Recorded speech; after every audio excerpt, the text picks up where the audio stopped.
Good morning, everybody. My name is Oso. It is Saturday, the 1st of October. We are playing Farming Simulator 22. Start the engine. On Maypole Farm. We are continuing our series of, trying to make some money so we can grow the farm, which is probably the usual thing that happens most of the time in Farming Simulator.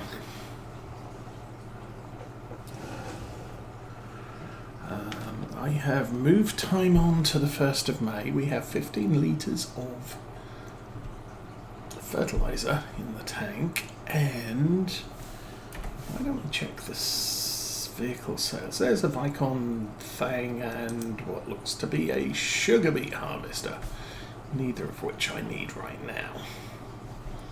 What I do need is some weird camera stuff happening. Liquid fertilizer, we do have some, and we're gonna need to turn on the crop sensors. Turn on crop sensor, semicolon. Okay, that's all the liquid fertilizer we have. Doubt we'll be using this much, but it is on automatic. It's on automatic. Crop sensors are on, and worker G is stuck. Good job. Really, worker G, you did not get very far.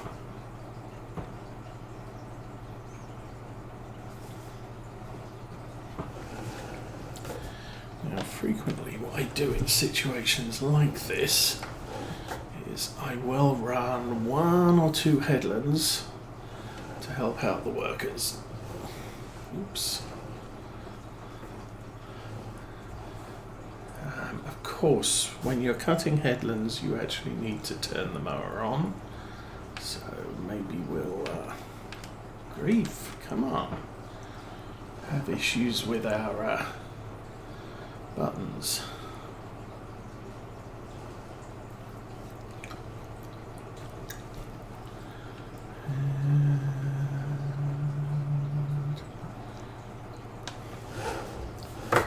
Do that.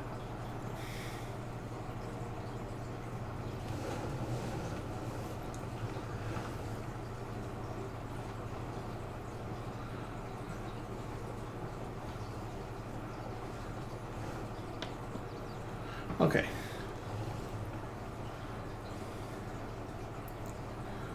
I think what we'll do here is I will cut a double headland at this end,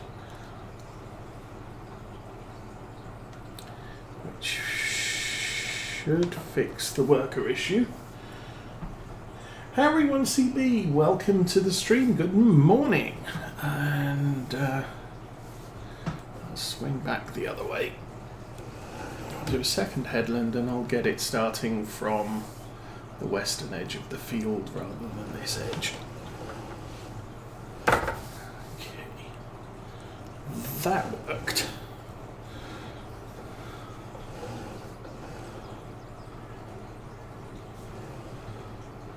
Now we can get back to spraying our fields, which is the thing I really need to do. We've taken a big hit on our environmental score because I forgot to fertilize our grass fields before we mowed them, or field before we mowed it. So our environmental score is looking very, very sad at the moment. Or at least the environmental score on it is.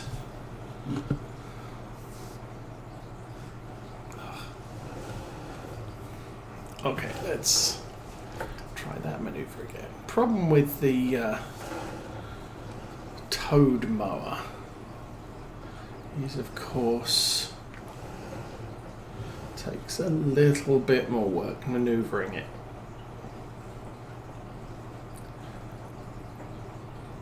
Now, eventually we will be upgrading to a mower system that is probably a little bit more rigid, but we do need a bigger tractor before we can support that piece of or that particular upgrade. And drop that, send it forward a little, and worker. So yeah, the interesting thing here, I can cut outside the field boundary. The worker cannot, even if the equipment overlays. Okay, back in this thing. Oops. Do I need to turn on the crop sensor again? Nope. Crop sensor remembers. Just doesn't remember between saves.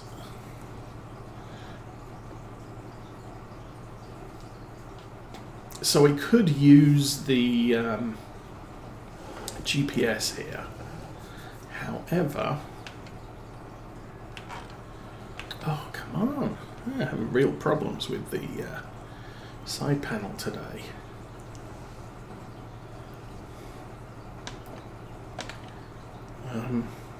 Nope, that's not a thing, that's a thing.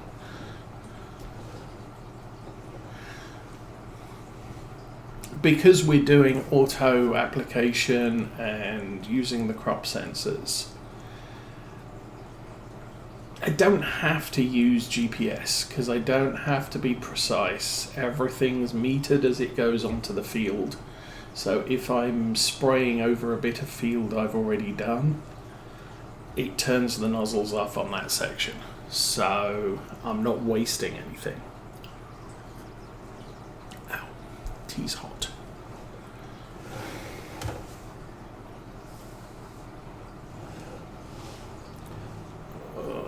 As we drag along the edge,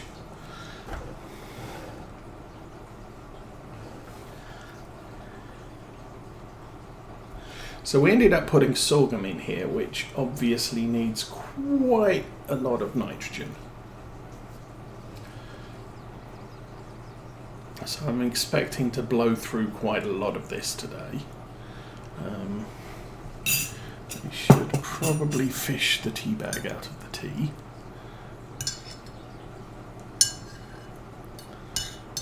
That is a very nice shade of very dark tea.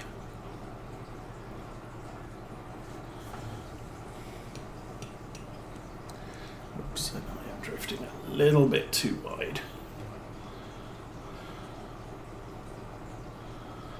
Obviously, using the GPS, I tend to keep the tracks a little bit straighter.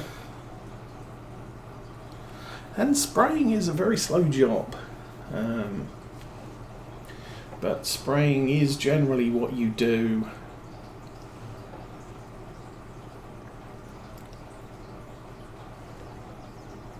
when the crops started growing. The thing I could, I mean, it would be an interesting thing. You could.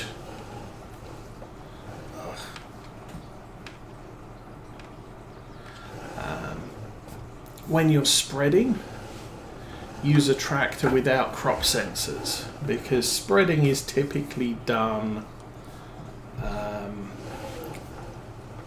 just after seeding or just before seeding to lace the ground with nitrogen.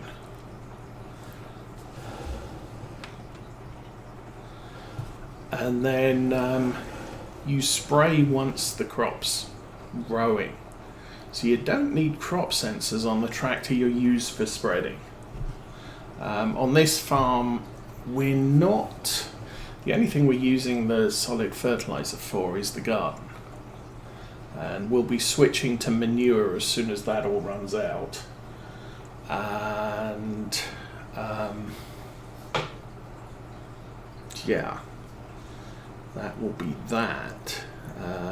But we may end up with a seeder that has, and again, we may end up with a seeder that has solid fertilizer application. And if we do, then we're going to be using it, but you have to remember when using a seeder, there are issues sometimes with the application of fertilizer and the application of seed. You end up with streaks in the field, effectively, if you have your crop sensors on. So, not planning on crop sensors eventually. Now, this tractor is probably the only one I'm going to mount crop sensors on the mirrors. Going forward, we'll probably use the Isaria sensor, and we can then use any tractor in the fleet to do the spraying that we want done, or the fertilizer application that we want done. But for right now, I'm fine with this tractor just running all of our fertilization. We only have the Massey Ferguson, which is a 125 horsepower tractor, and that can run all of our current grass equipment, which is why I can set him off on that contract.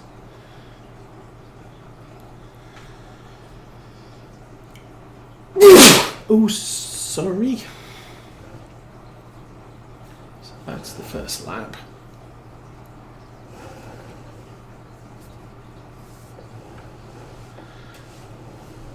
And what I may do for part of this morning is possibly run a couple more fertilization contracts.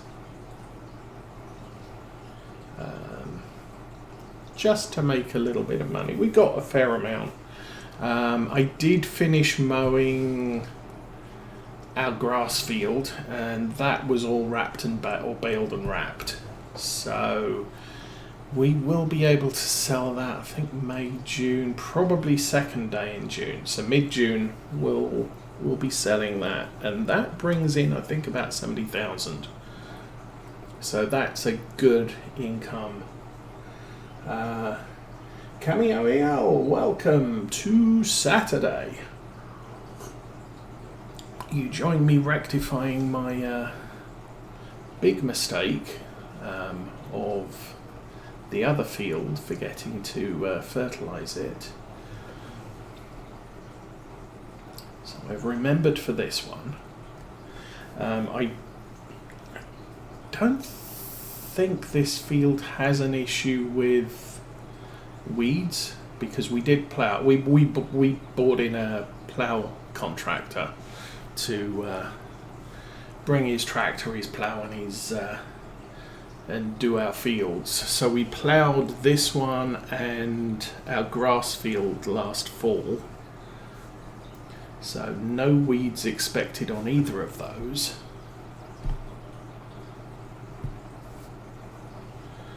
And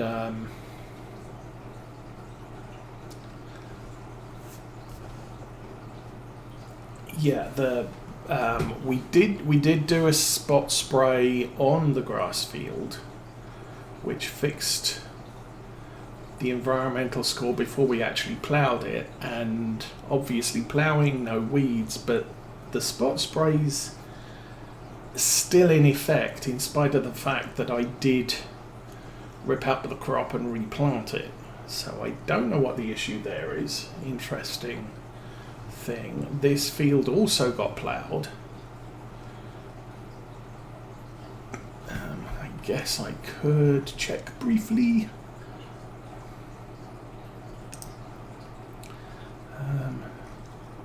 Zoom in there, 52, 86.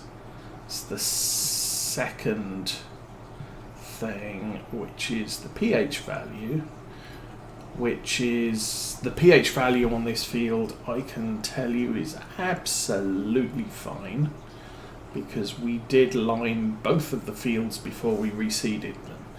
With lime and nitrogen, you do not get updated credit on your environmental score until the next time you harvest the field. So this field was perfectly nitrogenated last time it was cut, and it was grass last time it was cut. And so we have a perfect nitrogen level, although as you can see from the little map on the left, bottom left, we do not currently have a perfect nitrogen level. But the fact that we don't is not affecting our environmental score until we harvest this field. So we're fine with that right now. The problem was I forgot to fertilize our grass field over there, and then I cut it and realized I'd forgotten to fertilize it after I cut it, and that's why the environmental score on that field is bad. But we have since fertilized it last month, and so next time it comes up for cutting, which may be tomorrow, game day, we'll be able to, maybe June, mid-June, I'm expecting to have to cut that field. And when we do that, the environmental score will pop back up to 90, so we'll be good again.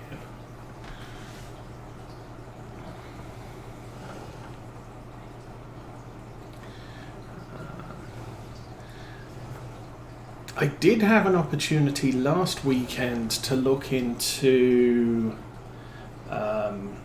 stream quality, and I've made some adjustments to OBS, so we should be outputting at a much better picture quality than we were. Couple of months ago I had an OBS update which I installed, which messed up a lot of my settings, and it seems picture quality was one, losing the chat and the alert boxes on the stream was another one. I know I've restored the chat box. Nobody's done anything noteworthy to trigger an alert, so I'm not sure if that's actually working, but I did exactly the same thing for both boxes, so they should now be working.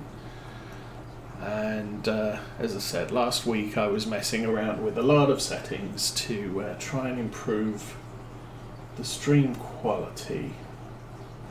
I mean, it looks okay to me on the monitor, but I am looking at a probably 1/16 size panel, so it's kind of hard to tell how good the quality is compared with last week. But as I said, hopefully it's better. Hopefully it'll transfer to YouTube in the same way.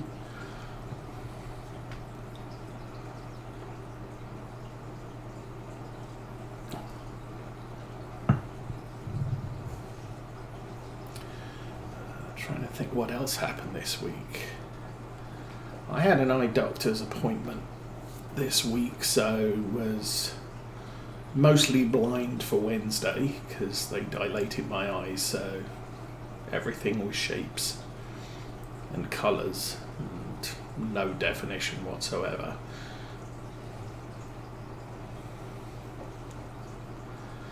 I did receive the sound file for my 00 scale locomotive, which I did install, and probably later on around lunchtime I need to get that run in because it's still technically new out of the box.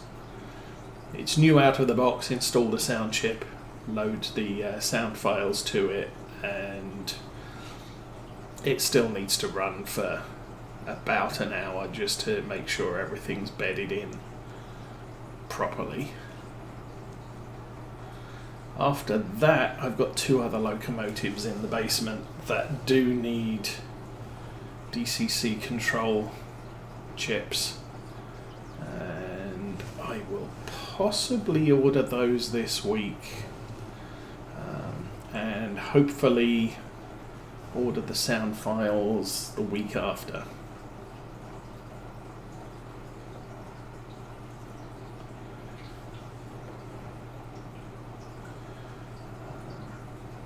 That's not a lot happening. We've got an event at church this week, so I'm going to be out every evening. However, I am going to be home every afternoon, which might give me a chance to copy this game save, put Maze Plus on it, and see how badly broken it gets. But at the moment, not running Maze Plus. We're sticking with, obviously, we're running 3-day seasons, we're running precision farming. I did buy the Year 1 Season Pass for DLC, and I'm kind of not sure it was really worth it. I look back over the years, and I had Farm Sim 17. Don't think there was a season pass for that. And I did not bother buying, I think it was the Roper DLC. And basically because I really didn't do much in the way of sugar beet farming, and the red sugar beet harvesting equipment was absolutely fine. I didn't need effectively a set of yellow farming equipment. With 19, I didn't buy the Rottney pack, again because I don't do a significant amount of sort of what I term professional forestry. Any forestry I do is generally amateur. Give me a chainsaw, give me a tape measure, give me a tractor with a front loader, and I'll chop up approximately 8-meter logs, stick them on a trailer and sell them. That's as close as I get to forestry. It's kind of a time filler as opposed to taking some huge tree felling device that can chop up trees in 5 seconds. So the Rottney DLC didn't really fit with me. Most of the time I'm fairly happy with a lot of the equipment that comes out. The Kuhn equipment in 17, I think it was absolutely brilliant for me. Lots of sort of smaller farm equipment, and I tend to enjoy playing the smaller farms. Let's turn that off and go faster. I want to see if I can try and hit this patch along the edge here. Might not be able to, but we'll have a go.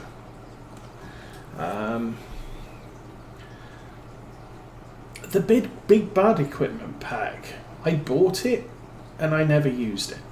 And same with the Borgalt equipment pack. I bought that and never used it.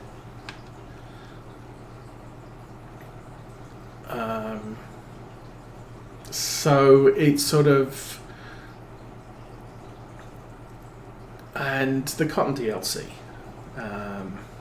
the John Deere Cotton DLC, which had, was it the 9RX and the John Deere Cotton Harvester, never used it.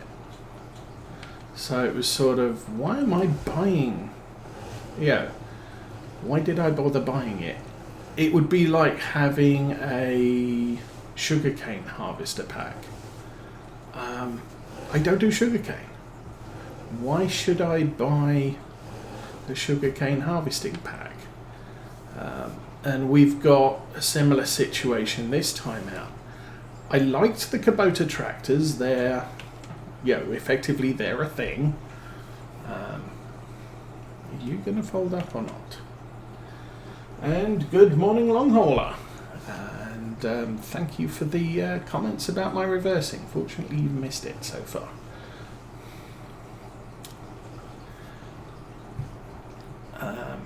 Yeah, so the Kubota tractors, it's a good pack. I like the variety. I like the Valtra pack more because I didn't have to pay for it. But the Antonio Carrera pack was a bunch of vineyard tractors.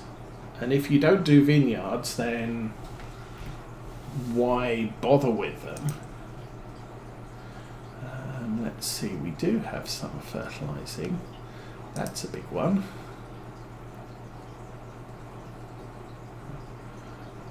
Accept that contract, and then we'll look up where 82 is.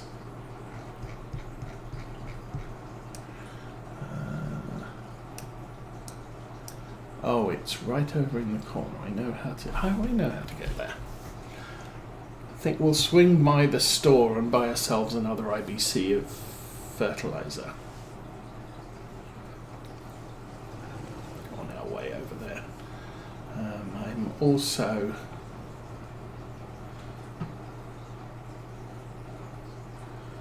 and Captain Zank, good morning. Welcome to Saturday's stream. So yes, the Antonio Carrera pack. Because I bought the year 1 season pass, I got it. And really, I haven't used any of the other vineyard tractors.